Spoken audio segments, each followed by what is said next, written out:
Good morning, Teach Better family. Happy Wednesday to you. Happy hump day to you. I am here taking over. It's not Ray. It's not Katie. You get me again, unfortunately, today. But I have good news. I've got our good friend, longtime friend at this point, Dr. Nick Sutton with us today. So we're super excited. We're going to talk about things. We've got some good news stories. We've got some holidays to talk about. We've got some recommendations. We're going to get into our theme this week. We're going to talk about Nick's obsession with Diet Coke and see where it goes with us. So grab your coffee or your Diet Coke if that's where you're at, or whatever your drink it is, whatever you got going on. Or if you listen to us while you're getting ready, just focus on whatever you're doing with your hair. And if you're listening later on the podcast, just, I guess, keep listening because we're not live, so it doesn't matter. But if you can't, drop in the comments, let us know. Good morning. How's your week going? What are you drinking this morning? We'll be back in about 27 seconds here.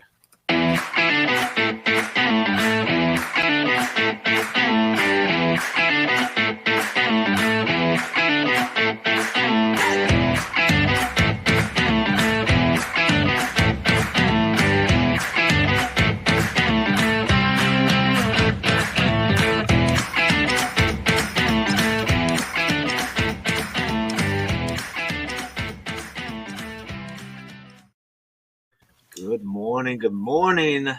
Welcome to Daily Drop. We are live right now on Facebook, Twitter, YouTube, Twitch, and LinkedIn. And I said that in the wrong order, and hopefully Ray's not listening to me because she'll yell at me. Nick, good morning, man. How are you? I'm good. Just like you kind of talked about, I'm getting caffeinated up, getting ready for the day. Like most teachers and administrators out there, it's mid-May. And so we get a pass. We can have as much caffeine as we want. And so I take that into consideration, and anybody that works with me, Diet Coke's my friend. Is it a bottle of Diet Coke, a glass? Do you put it in a coffee mug and disguise it, like in a tumbler? Like, is it, or whatever you can get it in? It doesn't matter. Did you have them? Have they installed like a water thing, but it's actually a Diet Coke thing, or you just like a fountain, like a fountain? You have like a bag and box fountain in your bed, and he's getting ideas now. If there's a way to use some sort of title grant for that it impacts kids, I'm open-minded because I know it would positively impact me. But no, it's all good. It's all good. Good. Well, it's awesome, Jeff. We were talking beforehand because it's been a while. And I said, man, it's been a long time. And you said, it's been a long 2 years. Because it's probably been, we've had some miscellaneous texts or emails and stuff, but not like a conversation for a while. It's one of those things where it's like, I think you folks over at Teach Better, but just a lot of people in life where it's just like sometimes you realize that months go by before you hear from somebody. You still consider them somebody that you enjoy and care about, but it's like COVID did that because for a lot of people, you kind of enter this like phase of you got to survive the day. And one of my favorite phrases I've been using with teachers is, let's get through today before we worry about tomorrow, because there's plenty of problems to kind of battle through today. And so all of a sudden it's easy to kind of become laser focused. And so, it's nice. It's nice to touch base. It's been a heck of a 2 years. It's interesting to say because I just got to focus on today, get through today. And when you do that, you do that before you know it, it's like, oh, it's been 30 days. Yep. Now it's been 90 days. It's been a year. Mm-hmm. Wow, we're into year 2 of COVID. Like it's crazy how that works. Wow.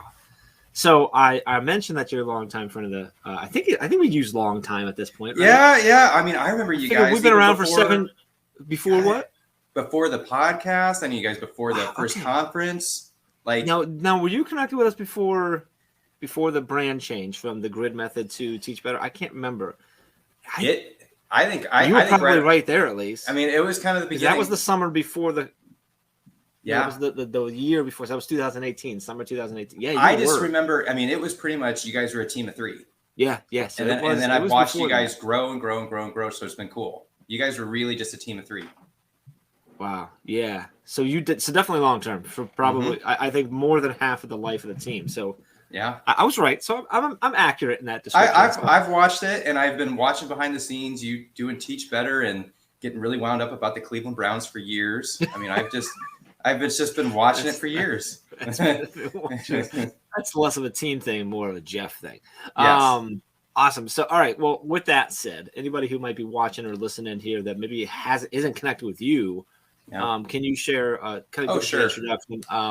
and share, what you do, where you're located. And I don't know if you know this answer or not, but how you got connected with the team too would be cool. Yeah. So just another kind of example of the power of networking, and you never know who you're going to be connected to. I'm a Central Illinois guy.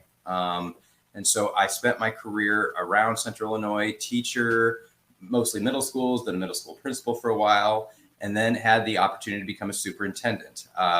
And so how I kind of fell into some of the Teach Better stuff is I was a principal at a middle school that Ray was a teacher at one time. We weren't there at the same time, but she left right before I came in. Right when you were coming in, right? Yeah. And so we knew each other kind of just Sure. through stuff like that. So long story short, become a superintendent, fall into some PD opportunities for you guys, all of a sudden get another chance to be a superintendent, and now kind of up here in the Chicago suburbs area. And we've kind of followed you a little bit too. Yes. So you're in Chicago suburbs. Where are you at? Are you west or are you? Right now I'm in kind of the South Cook area, and next year I'll be kind of in the west suburbs. So you're changing. Yeah. Interesting. Yeah, that's part of the world of the bigger superintendent. Yeah. Bigger district or smaller or what? K district, about 4,000 kids. Okay. I'm excited. I'm excited. I really am. Are you gonna have to? Do you have to move again? Because I know, like, you got no family. I saw the pictures on Facebook of like the 3 years. Since I'm good with moving for a while. So where I'm at is where I'm going to be. All right. Well, well, congrats. That's exciting. Moving all over the place stuff. So, all right. So you've been connected with us for a while. Superintendent. You're also a podcaster. So I want to talk about that too. It's a Learning Through Leading podcast that you do with Matt. Mm-hmm. Tell me about that in the sense of, I guess, a whole lot. Well, you can just tell us what it's about and stuff. But I also love to hear, like, did that come out of COVID, or was that is that a COVID baby? And it's interesting, and it's like we ironically, and I'm kind of even glad you brought it up. We've even kind of talked about kind of taking a little pause, retiring with that for a little bit, and I think here's how we kind of fell into it. It's like all of a sudden we realized we wanted to do something new. We wanted to do something. And it was 3 years ago. And it was like, we fell into it, and the network of people that we had on and we met exploded, and it was fun. And we still are going to periodically do it. It kind of led into some different consulting opportunities, and the website's still live. All the episodes are archived. And I think what I've realized is the beautiful part about public education is, like, there's always an opportunity to grow. And it's kind of fun to evolve how you grow. I'd use you guys as an example. I mean, your guys' podcast started one way, and then it kind of got to something else, and now it's kind of this. And 3 years from now, it'll probably be something else. I mean, and I think that's how we continue to kind of grow. And so anybody interested in that, I mean, it's learningthroughleading.com. But we're at kind of a beautiful place. Like Matt, I'm proud of him. He's kind of becoming the online course guy.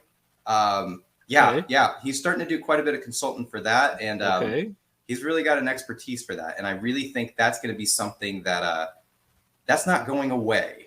Like I think all the Zoom and all the COVID virtual instruction kind of showed people out there there's a place for that, and there's an engaging way to do that, and there's not so engaging way of doing that.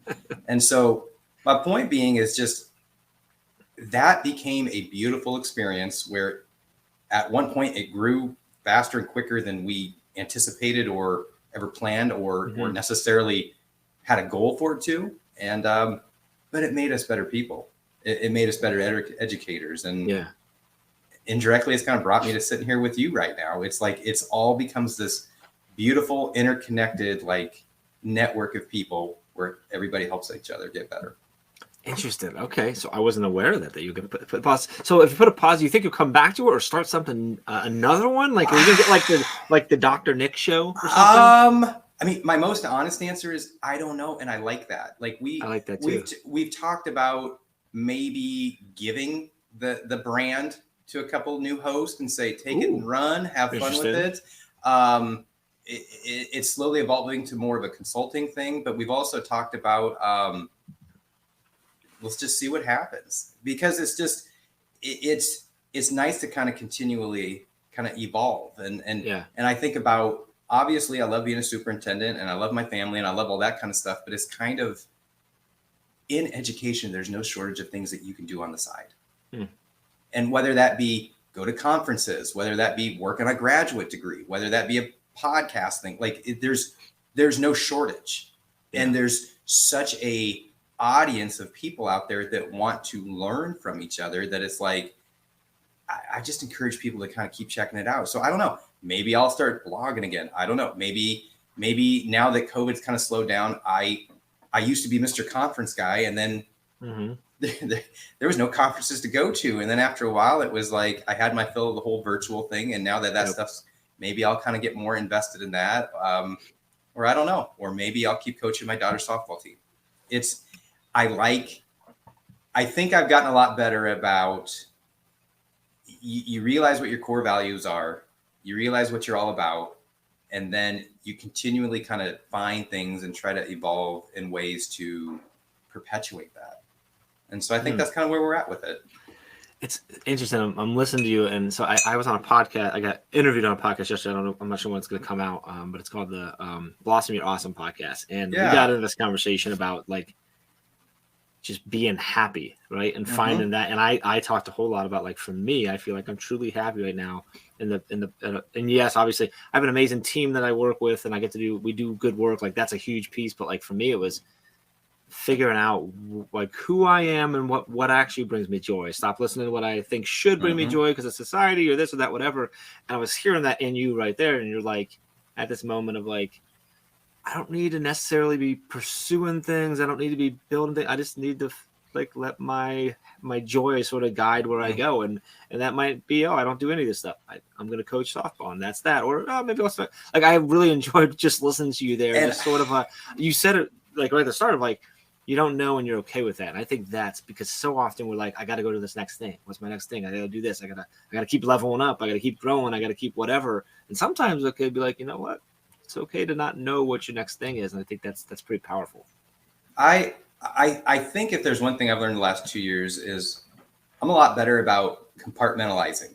And what I mean by that is, just like, okay, teachers know a lot of teachers, principals know a lot of principals, superintendents know superintendents. And in my most positive intending way, I watched some superintendents that were good people and good at their job snap the last two. I mean, absolutely snap. And I think I had to kind of realize, okay, like, this is my passion. I'm really into it, but like, it's what I do. It's not who I am. And I think more that educators realize you have to be able to compartmentalize. You have to say, this is a big part of your life, but it shouldn't be entirely who you are. And I think when you're able to do that, you can kind of navigate challenges or unexpected or even difficulties, even disappointments in a lot better way when you can come home and say, okay, this is what I'm all about. Yeah. And when I leave that house, I'm excited for what I do, but it's not entirely what I'm all about. And I think that's something that I've realized more the last 2 years. And so it's kind of made me a lot more able to be like, I'm okay with not exactly sure what I'm going to do with that. And I think pre-COVID, and I think even the Nick that you probably knew 3, 4, 5 years ago, I was a lot more, I need to do this, and then I'm going to do this, and then I'm going to do this, and I have to do this well, and I need to do this, and then by then I should be this. And I just don't think life's that way, because who planned on this whole COVID thing? Yeah. And so a lot of plans that were set in stone that are non-existent now. Yeah. And I think that's just been a takeaway for me. That's interesting. I love that. And I'm thinking about, and this is crazy because I'm going back to this podcast I was on yesterday and the stories I was telling and stuff about, like, when you talk about the separation between what you're doing and being you and being okay. Because for me, like, the first thing I had to figure out was like being okay with me. Yep. Regardless of what title I had or what I did or anything like that, was just being okay with me, so that when I failed, when I changed, when I made a plan that then fell apart, when COVID hit and changed things, like, I was still okay because I was okay with this guy. And I think that's, and you can't do that if this guy or gal is connected to that title or that role or that position or whatever. And I think that's an important lesson, because it's tough. You get your identity gets connected to that, and then if you're not that anymore, you're like, who are you? Then who are you? And that's lost. That's a story I told back when I had my record label in the local area. The label was called FTF Records, so the local bands called me Jeff TF, like it was my little, whatever. And when that fell apart, like I literally broke down and I asked, like my wife was asking, like, what's wrong? And I said, well, if I'm not Jeff TF, who am I? Like, right. Well, of course, and she, with her immaculate wisdom, didn't even realize. She goes, well, you're Jeff and I love you, and walked away. And like, but she realized what she did, like it triggered this response. And you're still that guy. And now you are doing what you're doing. And so you're another perfect example of that. And I just think that's important because every teacher is going to have that lesson that's going to bomb. Every principal is going to have that staff meeting that's going to be a disaster. Every superintendent is going to have that board meeting where it just goes and it derails. Yeah. And I think that doesn't define who we are unless we convince ourselves that it somehow did. And once you get into that mindset, I just think not a lot of positive things kind of correlate to that. And that's what I saw some people do during COVID is I don't know how to teach, virtually. Oh my God. And it's like, you can still love kids, still love your family, or I don't know how to lead when I'm doing it through Zoom meetings. Well, you can still support people. You can still tell people, hey, I don't have all the answers either, but I'm here for you. And I think that mindset, I'm not saying that I got it perfected, but I think I kind of realized this is how you come out in a better place from this whole crazy experience. Well, we got deep this morning. Yeah. I was just going to talk about your Diet Coke obsession, and we went a complete different direction. Want to say hi? I got people dropping in the comments. Andrea, Bree, Patricia, Brad, good to see you. People saying good morning this morning, saying hello. We got Canada in the house. We appreciate if you're watching on Facebook or YouTube or Twitter or Twitch or LinkedIn, or if you listen on the podcast, we really appreciate being here, hanging out with Dr. Nick Sutton, our good friend. You know what? We typically get into a good news segment, talking about some good news, and we do have some holidays to celebrate today. Are you good? We're gonna shift. We're gonna go from being deep to not at all, if that, and then we'll come back to deep when we get into our thing. We're gonna mess with everyone's emotional roller coaster today, if that makes sense. Yeah. All right, we'll be back in a couple seconds here to get in some good news and holidays for today.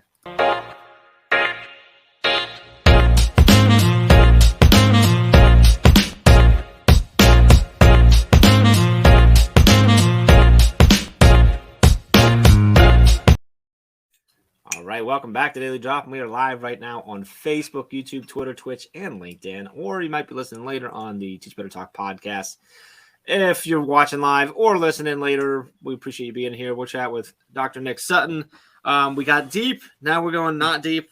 We're going to talk about holidays, and then we got a good news story for you. Nick, you're the guest, so you get to choose. Do you want the good news story first, or do you want to go through some holidays? You have so much control right now. Let's do good news. Good news. Okay, so the good news story, I went over to goodnewsnetwork.org, which is one of the places that we love going. They have good news stories every day. They go search and scour the internet to find good things happening to share. And we love sharing these because these are great conversation starters with your kids, with your family, with your colleagues. And this one caught my eye. I don't know, Nick, if you're an art fan. Are you an art fan? Are you a Van Gogh fan by any chance? I can appreciate it. Okay, I'll take that. I think that's where I'd be. I don't know that I'm a fan of it because I couldn't tell you a whole lot. Now Van Gogh I actually know a little bit more about than most that I would know about. But I think it's an appreciation thing. So something cool. Okay, let me go back. Are you a Lego fan? Yeah, I can get down with that. Yep. Okay. How many times in your life have you stepped on a Lego piece? Probably more than I can count. I got 4 kids, so it happens. Then you're definitely Lego. That's how you know if you're a Lego fan. Like, have I stepped on it, and do I know that pain? Then okay, you're in the club. So Lego. One thing I've always loved about Lego is that like I'm about to say this, but I don't even agree with it. Like we often think of Lego as like for kids. Like as me, I'm like that's not true. I don't think that way. But like Lego's always done a really good job of also catering to their older fans with some of the different designs you got. I'm thinking about my wife put together the massive the house from Home Alone. Well, I was gonna say there's a theme for every movie, every TV all show. The Star Wars things. I can appreciate where they went with that. They do such a cool job. Well, they're preparing to release a set of a set for Vincent Van Gogh's one of his most famous, which is Starry Night. Yep. It's super cool. So, most of them, it's these bricks. It's, like when you put if you did like a painting of Lego, it would just be the bricks making the painting. Well, this is because if you know Van Gogh and his pasta like type painting where he layered on the paint, and then he did a lot of picking out so you could like see the brush strokes and stuff. So this a young guy, Truman Chang, who's a 25-year-old PhD student from Hong Kong, is the one who built this because Lego also, because they're awesome, allows you to submit ideas and stuff. He built it so like the moon, the town, the clouds are all 3-dimensional on this piece when you put it together. So like they're coming out because like you could like if you don't know Van Gogh, like go look him up. Like it's just Google him because you can see the brush strokes, which is one of the coolest things, especially when you go, if you actually see a Van Gogh live, like when you get closer and closer, you're like, oh, like you can see like literally it sticks off the canvas. Anyway, so they created it's they said the result is a Starry Night in 3D. It's complete with a little Lego minifigure of Van Gogh. And he's got a paintbrush, easel, and palette, and you can connect them to the big frame. And they say that it puts him at a distance so that it would be where they think he painted it. So he's got a little easel like he's painting the big one. It's really cool. But I don't know. I think we a lot of times try to twist this into like, how do you take this into classroom? But for me, I'm like, because it's cool. You can talk about art now. You can talk about Van Gogh. You can get into Lego and all the different designs. But this is super cool. I think this is one that I will probably go out and get. But just a cool, a cool Lego thing. Who doesn't love Lego stories? And I think I appreciate anything that like it aligns to this whole idea of like, this is why instruction should be conceptual.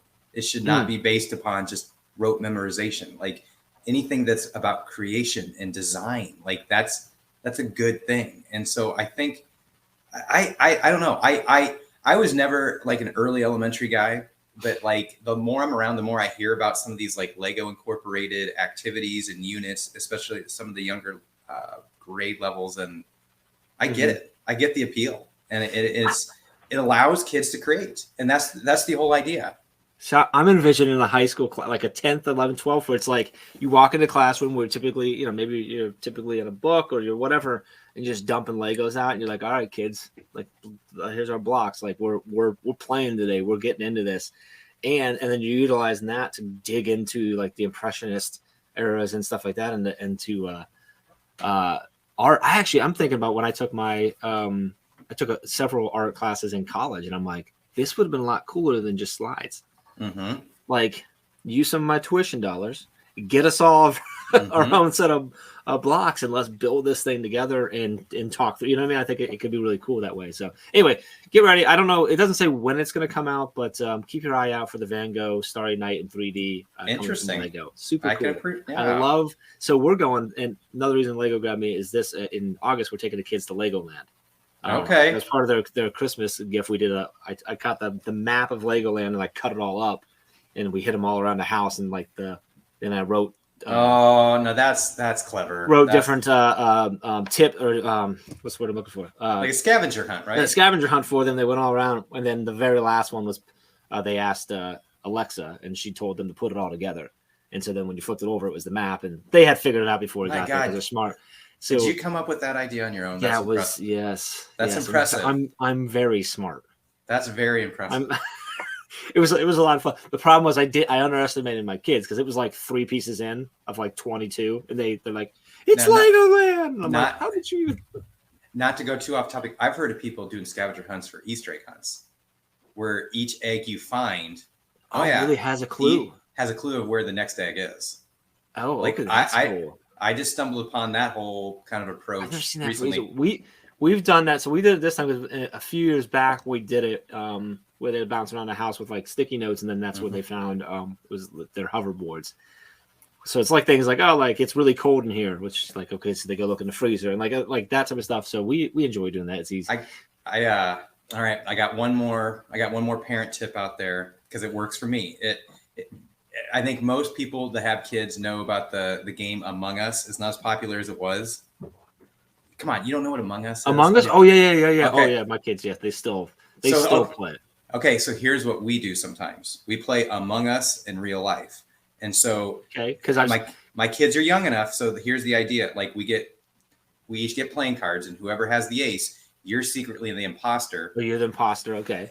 And the tasks are, you have to clean the house. So all the kids are helping clean the house. They're picking up whatever. And then you have to walk around the house and try to take out the other people without them knowing who it is. And there's like a button you can push if you want to have a meeting. And it's a secret way just to get them to help clean the house. They think it's great. Okay. I know it works. It works in my house. Yeah. So I mean, we even bought them sweatshirts that each one's a different color that says Among Us. It's a whole thing. Oh my gosh, that's gonna happen here. I mean, sometimes, and you can go on YouTube and they can play like that music in the background. Music, yeah, we put it on it too. So, oh man, this is gonna happen. The task is cleaning the house, and if somebody's not really cleaning the house, you can say you're not doing the task. You're sus. You're sus right now. Mm-hmm. And then all of a sudden they start putting the clothes in the hamper. This is like life faults. I'm taking the rest of the day off. I'm gonna put this together. So like I was just so we were just a couple weeks back. We had camping for the Cub Scouts, and like that's when they had free time. The 15, 20 boys that were there, like they played Among Us. Like that's what they did. Like they would have one of us adults would all close their eyes, and one of us adults would walk around and just tap one of them randomly, and that was the imposter. And then they would just go ballistic. And I'm like, so interesting. Clean the house. Clean the house. Boy, you know how tell you what. Logging on this morning, you thought you were going to learn about education. You didn't realize you were going to get educated on your parents. Wow. I don't know what to talk about at this point. That's really cool. I love that. I'm trying to think of all the other. I know. Get them to do other things around the house. So why not? That's really cool. Yes, that's so much cooler than my scavenger hunt, to be honest. Because mine was just like rip the paper. Anyway. I'm thinking of all the opportunity I have right now. That's really cool. That was really good. I love that. Anyway, moving on. I'm going to try and continue with my job here because I just am thinking about how we're going to do this in my house. Holidays. Let's talk about holidays. Let me ask you. Oh, this is a perfect one. So today, May 18th, it's actually National No Dirty Dishes Day. Is that included in the? Oh yeah. That's usually one of the tasks I do because I like it to be done well. I'll go ahead and say that, but you can't really put clothes in the hamper too badly. Right. Dishes, I get it. Mm-hmm. Okay. I can appreciate a clean kitchen. Me too. I get down with that. Well, it says keep sinks happy and do your part by saying no to dirty dishes. That's today. Today is also National Emergency Medical Services for Children Day, so celebrating just the awareness around helping children and their medical services. It's also National Cheese Souffle Day. Okay, if you're a cheese souffle guy, I support them. The people that are that wouldn't be my jam. It's you may or may not. I don't know if this is your jam or not, but it's National Visit Your Relatives Day. That's kind of a interesting time to put it, middle of the week on a Wednesday. You know, I don't know. It's also National George Strait Day. Okay. Celebrating George Strait. And it is those are some of the little comical, less comical is National HIV Vaccine Awareness Day. So celebrating and acknowledging AIDS and doing your little bit to spread the word and going there. So some interesting ones. The cheese souffle day is interesting to me. I think that's good. I'm going to try really hard to celebrate the National No Dirty Dishes today. I think that's one that helps everybody's mood. When you come home at night and there's not a stack of dirty dishes looking at you, that just makes everything a little bit better. There's a stack right now. Is there?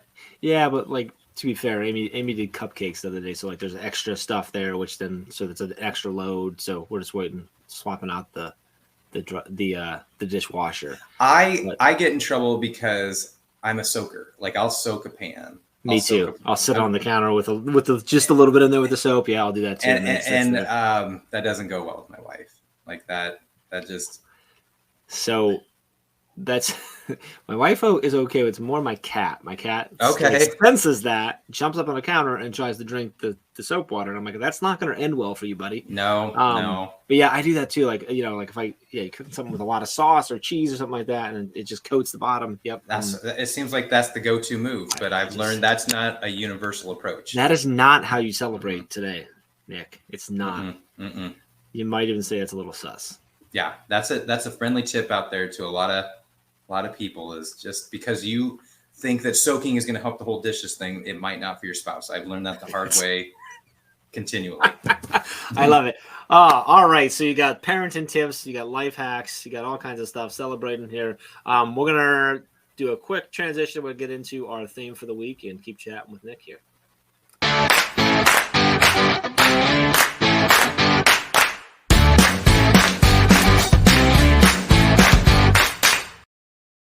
Welcome back to Daily Drop. We are live on Facebook, YouTube, Twitter, Twitch, and LinkedIn, or you might be listening later on the Teach Better Talk podcast. Either way, we appreciate you being here. We appreciate you listening, watching, whatever. Hope you're getting ready for an awesome Wednesday. We're halfway there.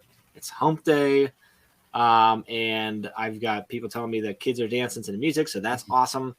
We had an incredible parenting hack on the last one. It's a good conversation today. I appreciate that. Yeah. We're going to come back. This has been good. So the theme for this week, Nick, that we are focusing on this week is talking about how do we become an advocate and an ambassador for the ideas that we care about, things that we care about. And I was excited to have you on because I want to kind of get your vantage point from as a leader into this, both from how can we as leaders in our schools advocate for the things that we believe in and the ideas that we believe in, but also as a leader, how can teachers advocate so that leadership is aware, so that leadership can support them, and so that things can be supported and they can be advocates and they can be ambassadors for things that they care about. So kind of a wide-ranging and loaded question for you, and I'll let you take it wherever you want, but sort of what are your thoughts on this?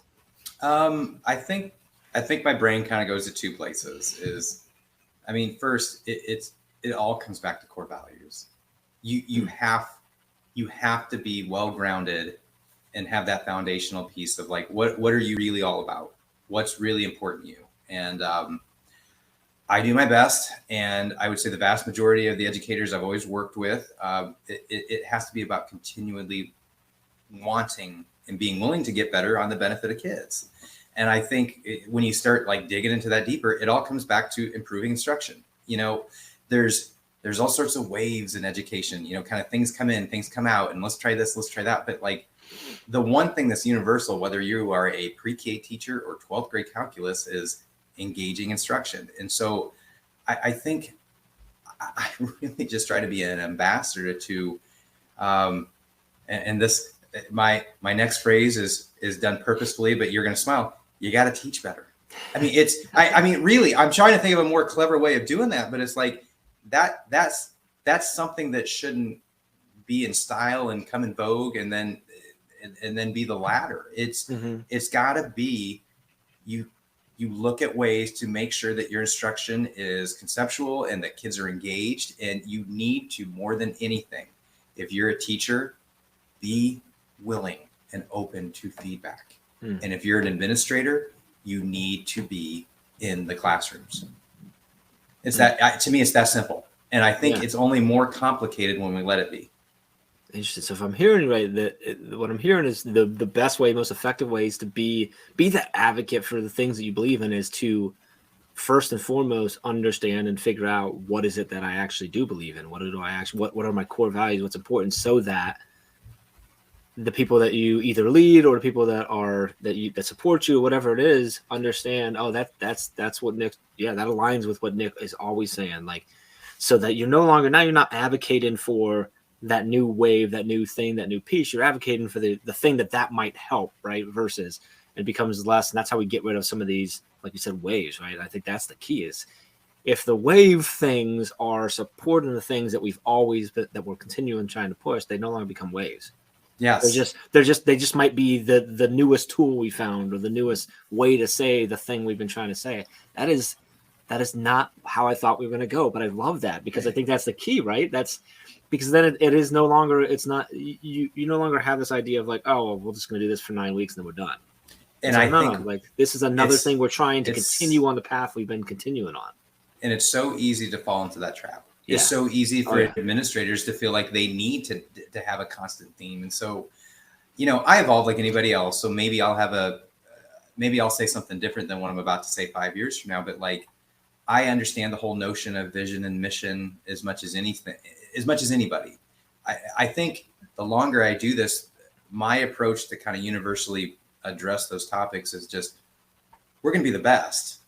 Mm-hmm. And if you don't, and if that's not your goal, I'm not sure why you're here.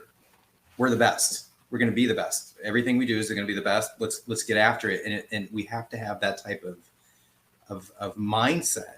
Mm-hmm.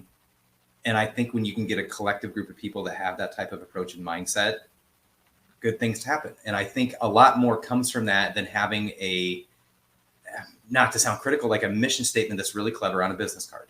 Mm-hmm. And I think a lot of times that's what happens is you've Absolutely. got a different theme each year. Every 5 years, you do a strategic plan that everybody forgets about. But you got a cool new vision. You had the stakeholders come in, and instead it's like, no, just take all that, put it over here and say, the kids are coming tomorrow morning. How are we going to make sure they're more engaged? Yeah. And, I'm thinking about when you talk about the mission and vision and how it can change it, right? We do a lot of 3-year plans, 5-year plans, but it's when I'm thinking about the same thing, like with the new ideas and the waves and being an advocate for that you're on the same path. It's the same mission and vision all the time. Mm-hmm. We might change the words, whatever, but it's really the same. And sometimes you got to look and go like, hey, it's been 3 years. Should we update our mission? Well, no, it still makes sense. We're still going to have. No, you might change. I don't know if you're going to change it. What are you really doing? Change the words so it's a little more appealing, but like it should be the same mission. Mm-hmm. We're trying to be better at everything or be the best we can be at these things that impact kids. So that's interesting. And I love that you said just like, yeah, but like just put it aside because how often are you looking at your school's mission and vision anyway? Right? Is that really the important part? No, it's kids are coming today. How are we going to engage them and help them be better today? And I think that's why when you start talking about improvement, it's a slippery slope when it becomes too much of how we're going to talk about improvement in this long-term future. And it's like, no, let's talk about how we're going to improve tomorrow. Like improvement should be a constant process. It should not be this long-term event where we decide 3 months from now from whether or not we were successful. It needs to just be, let's put some stuff in place. Let's do it. Because the act of continually trying to improve should be how you get there. Should hit any goal that we would come up with. And I would hope so. The last couple of years have proved that like we can put a 3 or 5 year plan in place. Yeah. But the world doesn't care. Like, right? Like who saw that coming? And I think you talked about that earlier, like who saw this, COVID coming. So like, it's the same thing. How do you, not to mention the speed of technology and the change in the world, like in 3 years, like what can we really do? Right. But tomorrow, and today, like, I love that, the way that you're thinking through that.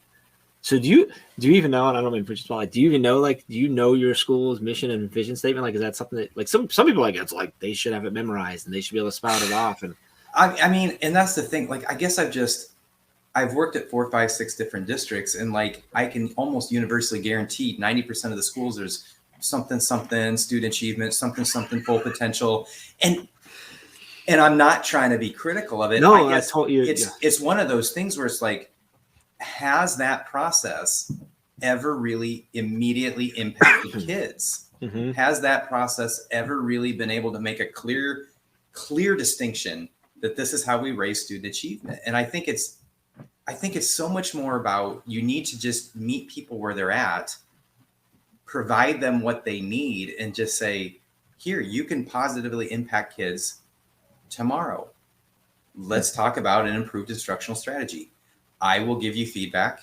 You be open to the feedback. Like that should be the beautiful process. And I think when you then take the next step, that goes both ways, that the teachers are giving feedback to the administration and the administration's open to that feedback. Like that's when you really make some strides. And I think my last thing to kind of bring this all together is, I also think so much of it comes to, you got to know the pace that the place you're at is ready to be. Like, so I've just seen where it's like teachers want to go one pace, administration wants to go another pace, and the school board wants to go another pace. And it's like, if one of those 3 groups wants to run and the other 2 are just kind of ready to walk, it's not going to go well. This is where it's like, I've seen people that I think are very talented individuals, teachers or administrators, that they wanted to sprint, but they found themselves in a setting where other people just wanted to walk really quickly. And there's nothing wrong with that. I think it's just, you have to know the universal pace at that place and time that everybody's ready for to put things in place. Cause if there's one lesson I've learned is the right idea will get trumped by bad timing every single time. Ooh, that's powerful. The right idea will get trumped by bad time. You're right, because you said like there's nothing wrong. There's no necessarily right or wrong on the pace in which we go. Actually, the only right is together, right? And so we got to find that happy medium, because, like you said, a good idea. Like if I'm trying to run with a good idea, it's gonna get crushed. Same way, if we're going way too slow with a good idea, it's gonna get crushed. We have to find how do we go side by side so we can do it together. I do hope that sometime in the future, I go to the website of the district you're at, and I go click on mission statement, and it says something student achievement something. I know. I don't know, but I hope. I just think that'd be really that's. I appreciate it, and I get it all. I just I don't know. I think sometimes you kind of gather perspectives from just the background you've had, and like. I never went into education planning on working at a variety of districts at this point in my career, but that's kind of what I have. And so you you observe things, and that's just been something I've observed. There's a common similarity that I see from that. Yeah.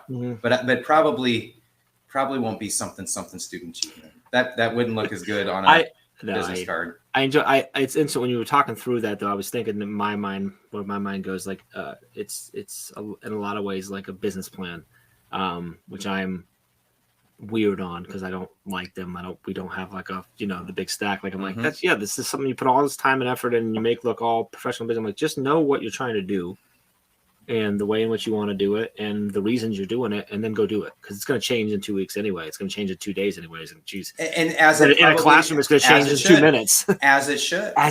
Because like you said, we're listening, we're getting feedback, we're adjusting based on where people are at. And I'm glad that you said what you just said, because there should be that professional autonomy. The teachers should have that autonomy. Like in terms of the curriculum and the scope and sequence of what they teach, that should be driven and guided by the district. So there's that uniformity of like whatever 5th grade class you're in, your kid will learn the same concepts no matter what setting they're at. But like the resources, the instructional strategies that they use to get them there, they should have that autonomy. And I think I love what you just said, because you got to have that type of approach to provide that. Yeah. And I think that goes into you said both ways of like both sides. Everyone needs to be open for feedback, willing to give honest and real feedback, and open to to take it and consider it, because that's what you should be doing as administrators, supporting them, is providing feedback. If they don't, they might not always take exactly what you say, but providing and vice versa, and then receiving that feedback of, okay, great, so this is how I need to support you, because this is what works for you. And it's the same way. Sometimes it's not easy. Sometimes it's not easy. Of course. But it's necessary. Yeah. It's just necessary. Yes. Got it. Great. Okay. It's a good conversation, my friend. You're okay at this. You're doing okay. I'm enjoying myself. Like I said, I don't know. I was really, really like on top of a lot of like opportunities in social media and stuff. And then that was one of those things during COVID where it's like, you kind of became laser focused on, we got to get through the day. And so it's fun talking to you. It's fun. I didn't realize how long it's been. Yeah. So we have one more thing for us to get through the day, and then we'll let you get to your day. So we're going to take a quick break, come back, and I'm going to ask you for maybe a couple, at least one, if not multiple recommendations of things we can go explore. So we'll be right back.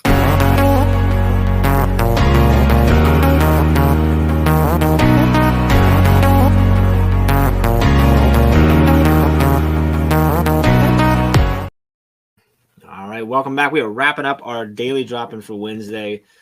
We are live right now on Facebook, on YouTube, on Twitter, on Twitch, and on LinkedIn. Or if you're listening later, we're on the Teach Better Talk podcast. Dr. Nick Sutton, my friend, we just talked about it. It's been so long. We're so excited. We had a great conversation.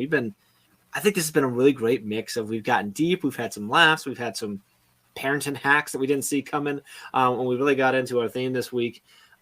This segment is where we talk about just recommendations. So the idea here is hopefully we can give something to anyone who's watching or listening that they can go dig into later on.